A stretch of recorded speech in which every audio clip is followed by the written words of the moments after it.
Boa tarde. Um Papa visitou o Bahrein pela primeira vez. No ambiente islâmico, Francisco apelou ao diálogo e à paz.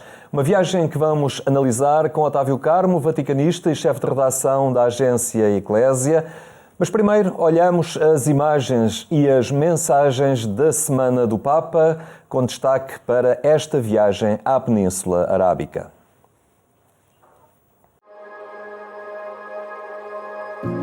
Cari fratelli e sorelle, buongiorno.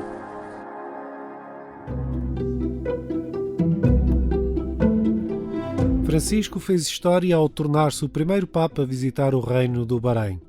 Uma viagem marcada pelo diálogo e a paz ao encontro do Islão moderado com os olhos postos no mundo. Ma oggi assistiamo ogni giorno di più ad azioni e minacce di morte. Penso in particolare alla realtà mostruosa e insensata della guerra, che ovunque semina distruzione e sradica speranza. Nella guerra emerge il lato peggiore dell'uomo, egoismo, violenza e menzogna. Sì, perché ogni guerra rappresenta anche la morte della verità. Rifiutiamo la logica delle armi e invertiamo la rotta, tramutando le ingenti spese militari in investimenti per combattere la fame, la mancanza di cure sanitarie e di istruzione.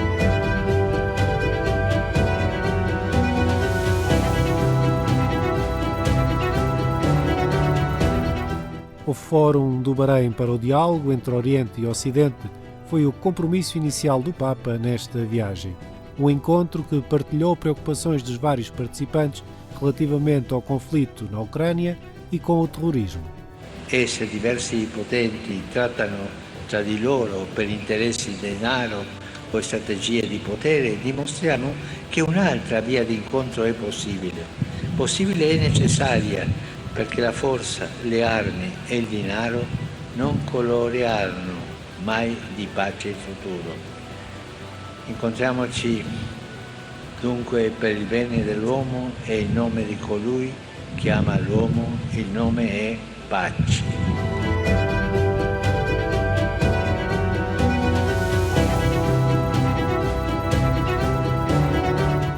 A primeira fase desta viagem, dedicada ao diálogo com o Islão, ficaria concluída no encontro com o Conselho dos Sábios Muçulmanos, presidido pelo grande imã de Al-Azhar, Ahmad Al-Tayeb, um aliado do Papa nesta causa.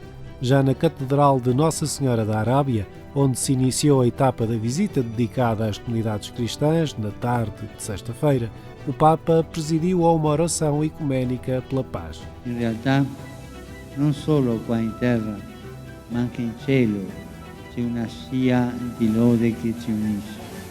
È quella di tanti martiri cristiani di varie confessioni, quanti ce ne sono stati in quest'ultimo anno in Medio Oriente e nel mondo intero, quanti. Ora formano un solo cielo stellato che indica la strada a chi cammina nei deserti della storia.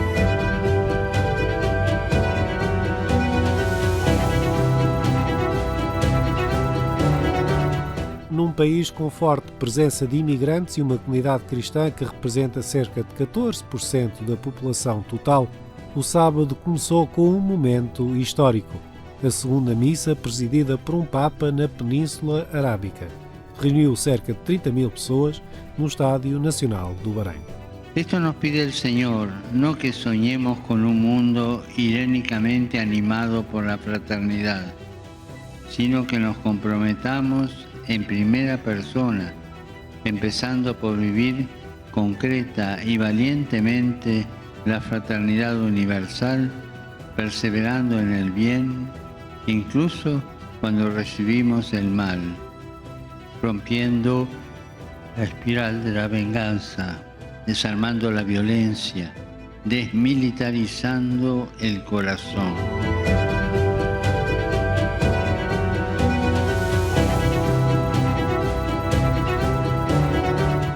Mais tarde, junto de 800 jovens católicos, Francisco afirmou que as novas gerações devem semear fraternidade perante as diferenças étnicas, culturais ou religiosas. Siate campioni di fraternità fuori campo. Questa è la sfida di oggi per vincere domani. Questa è la sfida delle nostre società, sempre più globalizzate e multiculturali. Vedete, tutti gli strumenti e la tecnologia che la modernità ci offre non bastano a rendere il mondo pacifico e fraterno. Lo stiamo vedendo, i venti di guerra infatti non si placano con il progresso tecnico. Constatiamo con tristezza che in molte regioni le tensioni e le minacce aumentano e a volte divampano nei conflitti. Ma ciò spesso accade perché non si lavora sul cuore.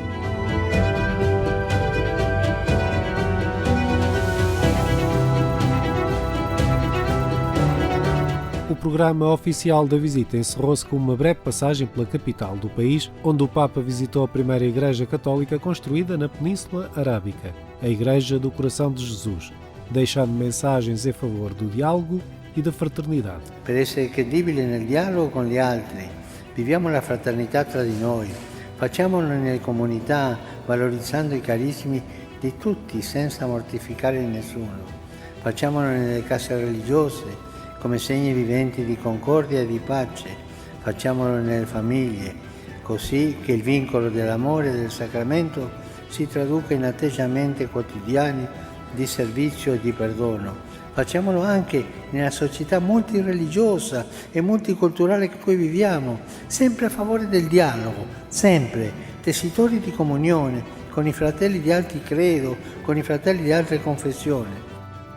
Esta foi a 39ª viagem internacional do atual pontificado, marcando o regresso de Francisco ao Golfo Pérsico, onde esteve em 2019, para uma visita aos Emirados Árabes Unidos, na qual assinou a Declaração de Abu Dhabi sobre a fraternidade humana em prol da paz mundial e da convivência comum.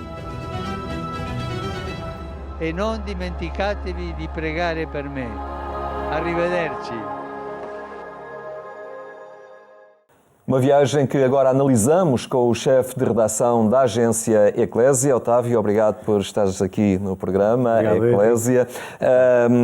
Na verdade, e o Papa já ontem o referiu, ele fez questão de sublinhar que este não é um episódio isolado, não pode ser visto dessa maneira. Na verdade, ele até nos remete para aquele encontro em Abu Dhabi, não é? Também, que foi muito marcante neste sentido. Ao fim e ao cabo, contributos definitivos para o diálogo e para a paz no mundo. Sim, isto é uma peça de um puzzle que já se vai montando há muitos anos. Se quisermos ser muito preciosistas, até praticamente com a viagem de São Francisco de Assis ao Egito, que é uma referência para este diálogo entre o Islão e os cristãos, do ponto de vista cristão. O Papa chamou a atenção que há um caminho mais recente que se começou a construir desde a célebre viagem do Papa João Paulo II a Marrocos em 1985. Portanto, este ida ao Bahrein é uma nova peça deste puzzle que se está a construir de diálogo entre a Igreja Católica e o Islão, vou chamar assim, o Islão moderado. Há plataformas de diálogo que se têm vindo a estabelecer, sobretudo no Pontificado Francisco, que são muito significativas. E, portanto, encontrar parceiros no terreno, isto é fundamental, faz parte de qualquer estratégia. Queremos levar a cabo um projeto, temos de ter parceiros no terreno para o implementar. E, portanto, além das comunidades católicas que, obviamente, estão ao serviço deste projeto de paz e de fraternidade do Papa Francisco, é importante ter alguém do mundo islâmico, como tem acontecido sobretudo com o Imam de Al-Azhar, com o Ahmed Al-Tayeb, que tem sido um grande companheiro, posso mesmo dizer assim, de caminho do Papa nesta jornada de diálogo e obviamente que a viagem ao Bahrein se insere nessa plataforma que está a ser criada. Para o reino do Golfo também é importante que o mundo o veja como um espaço de liberdade, de tolerância, de um regime político com o qual se pode dialogar. Eu acho que todas as partes ganham com esta abertura. Obviamente que esta viagem fica para a história não só por ser a primeira de um Papa ao Bahrein, mas fica na história por prosseguir esta caminhada que é cada vez mais intensa de aproximação entre os católicos e os muçulmanos. Espera-se, entretanto, que esta aproximação tenha consequências ou alargue o seu raio de influência, não é? E não fique, digamos, restrita às esferas mais ou menos intelectuais ou académicas. Sim, aqui uma questão simples para quem viu, quem acompanhou a viagem ou para quem viu agora este pequeno resumo que apresentamos. O diálogo não foi virado para si, não foi virado para dentro. Desde logo porque o mundo está a viver uma guerra de consequências imprevisíveis na Ucrânia, mas não só, há muitas outras regiões. Aliás, o Papa fez questão, por exemplo, de falar do Iémen, já que estava naquela região do mundo, uma guerra que é mais ou menos esquecida, porque, enfim, não nos afeta tão diretamente como a da Ucrânia, mas tanto o rei do Bahrein, como o imã de Al-Azhar, como o Papa Francisco, tiveram várias intervenções e que apontaram para este horizonte de construção de paz através do diálogo, e especificamente a questão da Ucrânia e da superação desta guerra, com uma referência que o Papa faz que me parece muito importante, dizer que não há justificação religiosa para a guerra.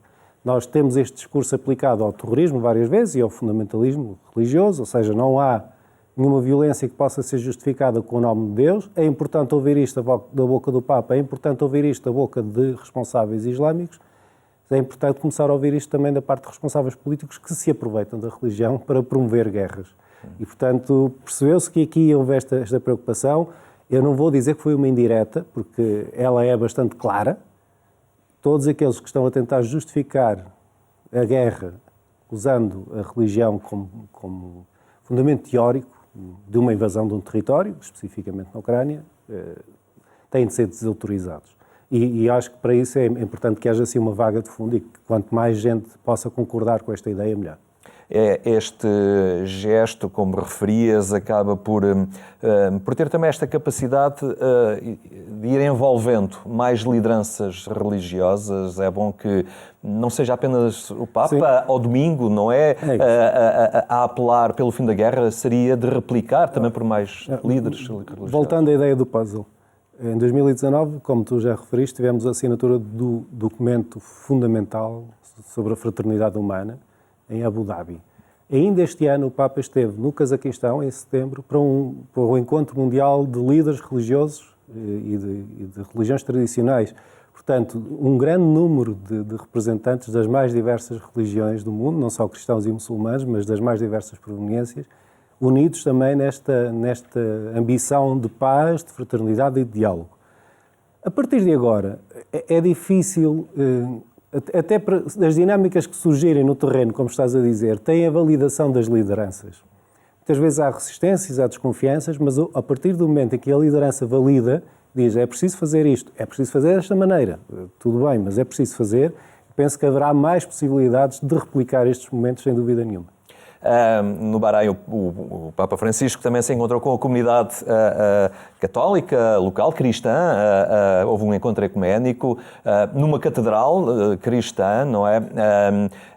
Também interessante ver como esta comunidade é plural, tem muitas proveniências, não é? Porque por motivos diversos ali se consegue... São dois temas muito queridos ao Papa. O primeiro, o ecumenismo, o diálogo entre as várias comunidades cristãs. O segundo, a imigração. A capacidade que estas comunidades migrantes, quando foram em busca de uma vida melhor para o Bahrein, terem levado o Evangelho com elas e construído comunidades cristãs com as mais diversas cores e caras, mas muito, muito, muito vivas, muito dinâmicas e que fazem que o Bahrein tenha cerca de 14% de cristãos na sua população total, o que é surpreendente para um reino daquela região.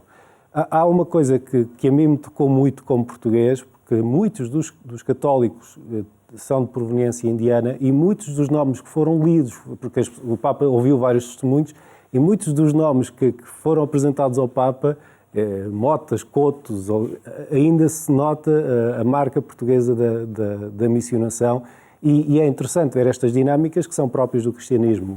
A mensagem chegou através de um esforço coletivo da Europa até a Índia, embora o cristianismo lá tivesse chegado também diretamente a partir dos apóstolos, e agora são estas pessoas que estão a levar o cristianismo para outras regiões e todas essas dinâmicas que são muito valorizadas pelo Papa Francisco estiveram em destaque, sobretudo na segunda parte da viagem, estiveram muito em destaque nesta visita, que, ao contrário de outras, também teve um programa muito centrado na comunidade católica, porque é um ponto central ali.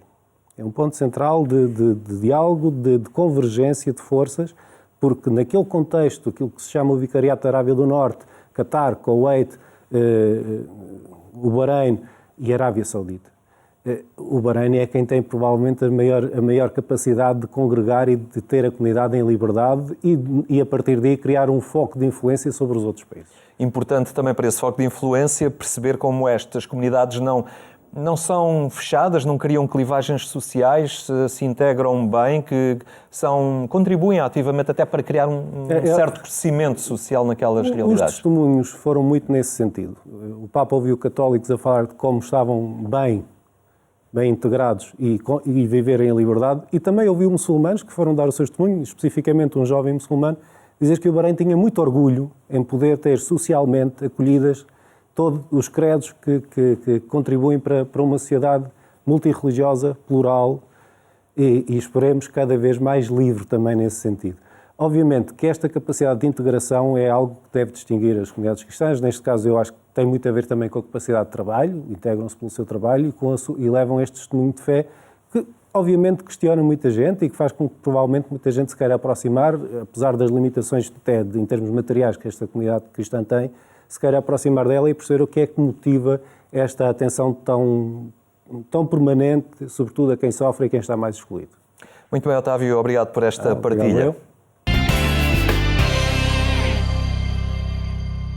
Dom Manuel Falcão faria hoje 100 anos. A Diocese de Beja, onde foi bispo, durante 24 anos não esqueceu a data e recordou a obra e o testemunho do seu antigo bispo no último domingo.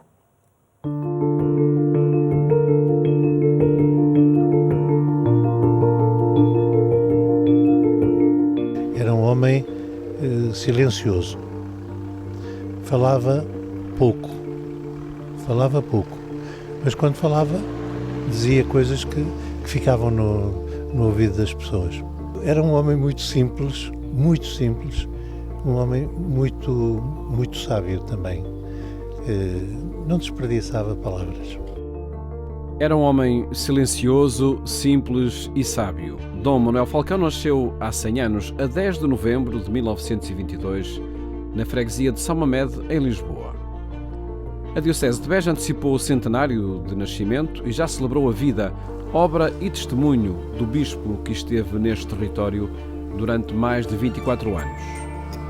Uma missa na Sé e uma sessão solene no seminário marcaram as comemorações dedicadas a um homem santo. O Albino Correto disse a certa altura que o Sr. Dom Manuel Falcão é um santo e é um homem digno de ser lembrado e, eventualmente, de ser canonizado. Neste momento, são coisas que se vão falando, não é? Portanto, é uma voz, a voz do povo, digamos, que a certa altura se consolida ou não. Pronto, isso é mesmo assim. Dom Manuel Falcão serviu a Diocese de Beja primeiro como bispo coadjutor, entre 1975 e 1980, e depois como bispo diocesano, entre 1980 e 1999. Um bispo que fez um grande trabalho, sobretudo na renovação desta igreja, e acompanhou os factos mais complexos do pós-25 de Abril. Foi muito providencial para os tempos difíceis que viveram aqui em 75, 76, 77, aquele processo todo que conhecemos a nível nacional. Foi o processo da reforma agrária, das ocupações e das tensões que isto cria também numa população e na Diocese. O seu temperamento sereno e dialogante, e depois era um homem que ouvia, mas também intervinha, mas a sensatez e o discernimento com que ele geriu situações muito difíceis que aconteceram aqui no verão quente, que granjeou também a estima e a admiração dos autarcas e de outros agentes do poder aqui no Alentejo, evitou muitos problemas e depois tudo se acabou por resolver pacificamente e bem. Do seu percurso, o destaque para o trabalho na criação de meios económicos e na renovação desta Igreja à luz do Concílio Vaticano II, renovação das estruturas e dos serviços diocesanos e também a aposta na atividade missionária, na renovação da pastoral vocacional e na formação do clero e dos agentes pastorais. É o desafio para se fazer uma boa biografia sobre ele, ou eu ou alguém que tenha tempo e disponibilidade para investigar. Há muito de fazer e há muito de falar sobre esta figura grande. Eu estou a tentar reunir os escritos. A última memória que guardo dele é quando ele faleceu. Fui o primeiro padre a aproximar-me daqui da casa episcopal, fui chamado para as irmãs e ajudei-o a vestir e a preparar-se para a última morada. E a família não faltou a esta comemoração. Partilharam algumas memórias do irmão mais velho. As memórias dele, que conservamos dele, são sempre alegres, sempre positivas, de uma pessoa muito serena, de muito bom conselho, calado, mas com sentido do humor, sempre disponível para quem precisasse dele, sempre interessado, com um grande sentido dos outros. Para ele não queria nada de especial, mas estava sempre atento às necessidades e aos desejos dos outros. Nascido numa família católica, foi um exemplo para os irmãos mais novos que o seguiam, até para o curso de Engenharia Mecânica no Instituto Superior Técnico, onde esteve antes de ir para o seminário. Em muitos aspectos foi a pessoa que eu segui, em muitos aspectos, não só no aspecto cristão, mas também no aspecto profissional. E sempre estive muito ligado a ele. É interessante também referir a família em que ele e eu nos integramos. O meu pai tinha 4 irmãos, dos 4 irmãos tinha 2 irmãs freiras e um irmão padre. Portanto, era uma família profundamente católica já desde a geração anterior e até da geração do nosso avô. A Diocese de Beja está a fazer memória do seu antigo bispo e inaugurou uma exposição com alguns objetos pessoais, como paramentos litúrgicos e livros, no Seminário de Beja. Dom Manuel Falcão faleceu no dia 21 de fevereiro de 2012. Nós ficamos por aqui. Obrigado por ter estado connosco. Tenha uma boa tarde e até amanhã, se Deus quiser.